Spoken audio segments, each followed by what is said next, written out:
जमायत 8वीं मजमून उर्दू अनुमान आजमाइश शर्त है। तारीख है आज बच्चों 14 सितंबर 2020। तो आज मैं आपके सामने एक नया शब्द लेकर आया हूं। शब्द का नाम है आजमाइश शर्त है। तो ये शब्द आपकी किताब के पेज नंबर 65 है। तो बच्चों आप अपनी किताब को निकाल सकते हैं और इस पर थोड़ा सा नजर शानी करो। देखो आजमाइश क्या है। तो बच्चों आजमाइश जो एक लफ्ज है, इसका बहुत बड़ा मतलब है। हमारी जो जिंदगी है ये एक आजमाइश है। जो हम सुबह से लेकर शाम तक काम करते हैं ये भी आजमाइश है। तो जिंदगी आजमाइश एक जिंदगी का एक तजर्बा है। आजमाइश जिंदगी का एक तजर्बा है। कोई इसमें पास होता है तो बच्चों कोई इसमें फेल होता है, लेकिन आजमाइश ये है ये हमें तरक्की की तरफ लेकर चलती है, अच्छी राह दिखाती है। तो इसी तरह हम इस शब्द को शुरू करते हैं। तो बच्चों ध्यान से पढ़ना सुनना। एक बूढ़े आदमी ने मरते वक्त अपने अकलौते बेटे को नसीहत की कि बेटा आजमाए बगैर किसी को अपना दोस्त ना बनाना। देखो एक बूढ़ा आदमी था, उसका एक ही बेटा था और उसने अपने बेटे को एक बात समझाई, नसीहत की कि बेटा किसी को आजमाए बगैर अपना दोस्त नहीं बनाना। रास्ते पर चलते हुए इंसान को अपना दोस्त नहीं बनाना है। जब किसी को दोस्त बनाना है तो उसको आजमाना है और किसी ना किसी मरहले पर अपने अजीजों और रिश्तेदारों को भी किसी आजमाइश के वक्त जरूर परखने की कोशिश करना। और साथ में उस बूढ़े आदमी ने यानी कि उस अकलौते बेटे के बाप ने ये भी कहा कि कभी कभी अपने अजीज जो आपको बहुत प्यारे हैं, कभी कभी अपने जो रिश्तेदार हैं, जो खास रिश्तेदार हैं, उनको भी किसी वक्त आजमाना चाहिए ताकि आइंदा के लिए तुम्हें तजर्बा हासिल हो। वो इसलिए कह रहे हैं कि इससे क्या होता है कि हमें तजर्बा हासिल होता है, हमारी जिंदगी में एक नया तजर्बा पैदा होता है, हमें आगे चलने का उसका मतलब मिलता है कि क्या ये इंसान मेरे साथ है या नहीं है, ये मेरे साथ कितनी हमदर्दी करता है या नहीं करता है। तो इसी तरह कुछ दिनों बाद बूढ़ा मर गया और वो उसका बाप, वो बूढ़ा आदमी जो था वो मर गया और बेटे ने बाप की बातों को आजमाने के लिए अपनी बीवी और अपने करीबी दोस्तों की आजमाइश का तहिया कर लिया। उसके बाद बाप के मरने के बाद बेटे ने ये कहा कि मैं अब उसकी बातों को याद रखूंगा और पहले तो मैं अपनी बीवी को आजमाऊंगा और साथ में जो मेरे करीबी दोस्त हैं, जो मेरे करीबी रिश्तेदार हैं, उन पर मैं ये आजमाइश करूंगा।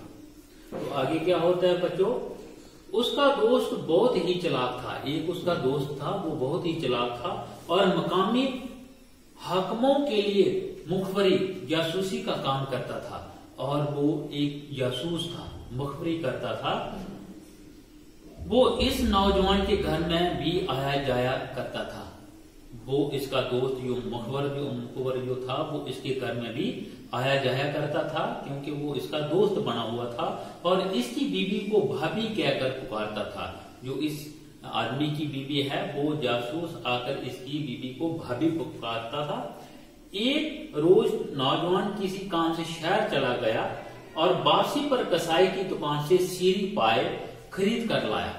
एक बार क्या हुआ कि वो शहर पर चला गया और वहां से उसने क्या लाया, सीरी और पाए। सीरी क्या होता है, सिर और पांव, किसी जानवर के सिर और पांव लाए, उसको सीरी पांव कहते हैं। वो खरीद कर लाया।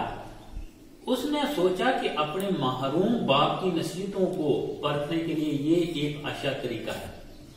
चनाचा एक थैले में सीरी पाए लेकर जब वो गांव वापस पहुंचा तो खासी रात ढल चुकी थी। रात बहुत ढल चुकी थी, मानो कि आधी रात थी। उसने अंधेरे में घबराई हुई आवाज में अपनी बीवी से कहा, क्या कहा कि वो घर में रोशनी ना करें और एक कदाल लेकर आए। कदाल क्या होती है, जिसे हम खड्डा खोदते हैं, लेकर आए। चुपचाप आंगन में एक गड्ढा खोदने लगा। चुपचाप आकर अपने आंगन में एक गड्ढा जो था वो खोदने लगा। बीबी की हैरत को खो दहशत में तब्दील। अब उसकी बीबी और वो देख रही थी और वो हैरान हो रही थी और डर भी रही थी।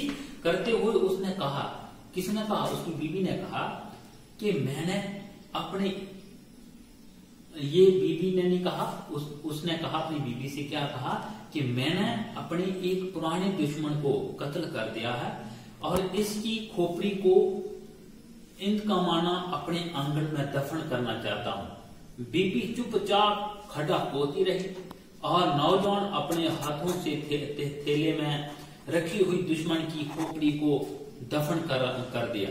यानी कि वो दुश्मन की खोपड़ी नहीं थी, वो किसी जानवर का सिर और पांव था, लेकिन वो अपनी बीबी को सही बात नहीं बता रहा था क्योंकि वो परखना चाहता था, उसको आजमाना चाहता था। इस काम से फारग होकर नौजवान तो गहरी नींद सो गया, लेकिन उसकी बीबी को खूब के मारे सारी रात नींद ना आई। सुबह को नौजवान किसी काम करने के लिए चला गया तो उसका दोस्त जो सरकारी जासूस था उनके घर में दाखिल हुआ और नौजवान के बारे में दरियाफ्त करने लगा। उसने देखा कि नौजवान की बीबी के चेहरे पर हवाइयां उड़ रही हैं। तो ये एक मुहावरा है, हवाइयां उड़ना।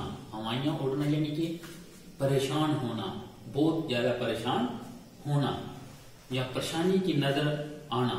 और उसकी आंखें सुर्ख हो रही हैं। पहले तो वो समझा कि मियाँ बीबी में कुछ नाचाती हो गई। नाचाती यानी कि मियाँ और बीबी के बीच में कोई झगड़ा हो गया होगा, लेकिन ये बात उसे खिलाफ मामूल महसूस हुई और उसने पूछ ही लिया। क्या पूछा?